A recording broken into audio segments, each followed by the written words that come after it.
안녕하세요. 오늘 IFRS 18 도입 영향 및 체크 포인트에 대해 설명을 맡은 삼일회계 법인 최성우입니다. 오늘 안내해 드릴 내용을 다음과 같이 세 가지로 정리해 보았습니다.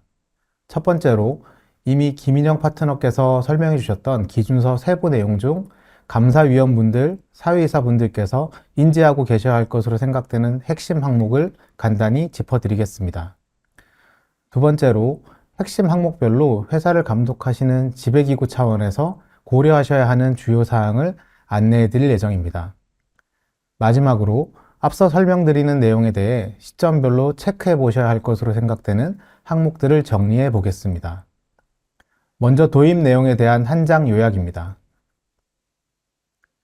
IFRS 18의 구성 내용은 상당히 복잡하고 다양합니다만 그 가운데 감사위원 및 사회이사분들께서 잘 알고 계시면 좋을 것 같은 세 가지를 뽑아 보았습니다.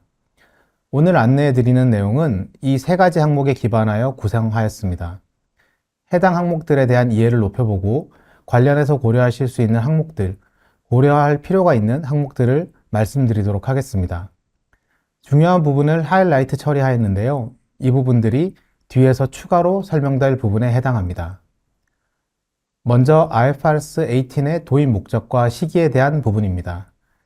IFRS 18은 재무보고의 투명성과 비교 가능성을 높이기 위해 도입되었으며 2027년 1월 1일부터 의무적으로 적용됩니다. 두 번째, 기준서 도입으로 인해 가장 영향을 크게 받는 부분이 손익계산서입니다. 기존의 재무제표 표시 체계와는 달리 손익계산서를 영업범주, 투자범주, 재무범주로 구분하고 있습니다. 이는 현재의 현금흐름표 표시와 유사하다고 할 수 있습니다. 영업손익의 정의가 변경되었는데 투자 및 재무범주를 제외한 잔여범주로 재정이 되었다는 부분입니다. 특정 수익과 비용이 영업손익에 해당하는가에 대해 상당히 많은 논의가 있었습니다만 동기준서의 도입을 통해 영업손익의 정의가 명확해지지 않을까 생각됩니다. 마지막으로 새로운 개념이 도입되었는데요. NPM이라고 하는 경영진이 정의한 성과 측정치라는 개념입니다. NPM에 해당하려면 재무제표 외 공개 커뮤니케이션에 사용되어야 하고 재무 성과에 대한 경영진의 관점이 전달되는 항목이어야 합니다. NPM에 해당한다면 NPM의 계산 방식 및 조정 내역, 세금 효과 등을 주석에 공시하도록 요구하고 있습니다. 앞서 안내해드린 주요 세 가지 포인트별 영향과 고려해봐야 하는 항목들을 연계해 보도록 하겠습니다. 첫 번째, IFRS 18 도입 목적과 시기입니다. 먼저 투명성과 비교 가능성을 높인다는 목적 부분입니다. 비교 가능성을 제고하기 위해서 기준서는 손익계산서 중간 합계 금액이 회사마다 비교 가능해야 함을 강조하면서 보다 자세한 정보를 보여줄 때는 재무제표 분석에 도움이 되는 방식으로 분류할 것으로 요구하고 있습니다. 또한 경영진이 정의한 성과 측정치, 즉 NPM은 보다 투명하고 규범을 따르는 방식으로 제공할 것을 요구합니다. 투명성과 비교 가능성을 제고하기 위해서는 IFRS 18과 관련한 회사의 회계정책, 필요하다면 연결 기준의 그룹 회계정책을 명확하게 정리할 필요가 있겠습니다. 또한 연결 자회사가 많은 기업의 경우 연결 그룹 내 회계 정책을 어떤 방식과 시점에 확산할 것인지에 대해 전략이 수립되어야 합니다.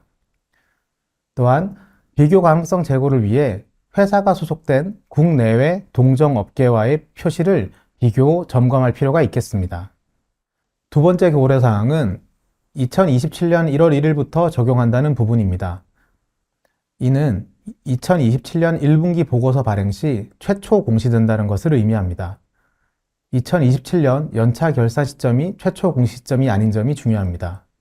따라서 1분기 보고서 공시 시점에 5월 중순이라고 한다면 2025년 2월 현재 약 2년 3개월 정도의 준비 기간이 남았다는 것을 의미합니다.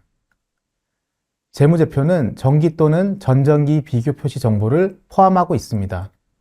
따라서 2026년 또는 2025년의 도입 영향도 같이 준비되어야 합니다. 사업보고서 등에 공시되는 정보에 손익계산서 항목이 포함되어 있다면 이 역시 같이 고려되어야 할 것입니다. 2027년 1월 1일 적용하기 위해서는 최초 공시 이전까지의 영향 분석, 도입 준비, 공시 실행 단계로 구분된 로드맵이 수립되어야 할 것입니다. 또한 다수의 사업부 또는 자회사를 보유하고 있는 기업의 경우에는 영향에 대한 충분한 분석 기간의 확보가 필요할 것이고, 이에 더하여 변경된 보고 체계에 따라 정보를 취합하고 공시할 수 있는 재무보고 시스템의 정비와 보완이 필요할 수 있습니다.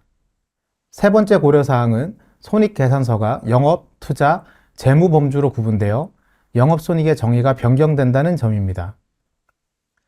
현금 흐름표의 표시 방식과 유사하게 투자 범주와 재무 범주에 해당 항목을 먼저 정의하고 다른 범주에 해당하지 않는 손익을 영업 범주로 구분하고 있습니다. 투자 범주에는 독립적인 수익 창출 자산, 자회사에 대한 투자 손익 등이 포함되고, 재무 범주에는 자금 조달 목적의 부채 등에서 발생하는 손익 등이 포함됩니다. 이와 같은 변경사항에 대응하기 위해서 자회사와 관련한 투자 금액이 유의적인 지주회사는 지분법 손익의 투자 분류에 대한 영향 검토가 필요할 것입니다. 또한 지주회사가 아닌 기업에도 적용되는 자산 손상 및 유무형 자산 처분 손익 등의 영업범주 분류 등의 영향에 대한 검토가 필요할 것입니다. 기존에 IR, PR 목적으로 제공하고 있던 정보들의 연속성을 위해서 시계열 정보도 업데이트 필요할 것입니다. 이자 보상 배율 등과 같이 영업손익 등을 참조하여 관리되고 있는 규정 등에 영향은 없을지 검토가 필요할 것으로 생각됩니다. 네 번째 고려사항은 경영진이 정의한 성과 측정치 MPM을 정의하고 식별하는 과정입니다. MPM은 회사의 커뮤니케이션 정보 중 하나이어야 하고 IFRS에서 요구하는 중간 합계 이외의 추가 손익 중간 합계입니다. 즉, 비율 지표로 구성된 정보는 MPM에 해당하지 않습니다. 조정 영업이익, EBITDA 등이 대표적인 MPM에 해당하며 영업이익, 자본수익률, 부채 비율 등은 IFRS에서 요구하고 있거나 손익의 중간 합계가 아닌 비율 지표이므로 MPM이 아닙니다. MPM을 정의하고 식별하기 위해서 회사는 사업보고서를 포함한 IR, PR 자료 등 공개 지표를 완전하게 분석하여 MPM에 해당할 항목을 선정해야 합니다. 최초 도입 이후에도 공개 지표는 지속적으로 개발될 수 있으므로 이와 같이 MPM을 식별하고 정의하는 프로세스를 수립해야 할 것입니다. 마지막으로 기업의 판단 결과와 정책이 그룹회계 정책에 잘 반영되었는지 체크할 필요가 있습니다.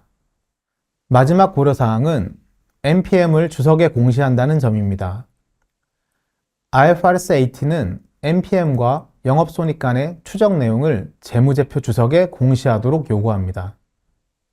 주석 공시 대상으로 편입되었다고 함은 외부 감사인의 감사 범위에 포함됨을 의미합니다.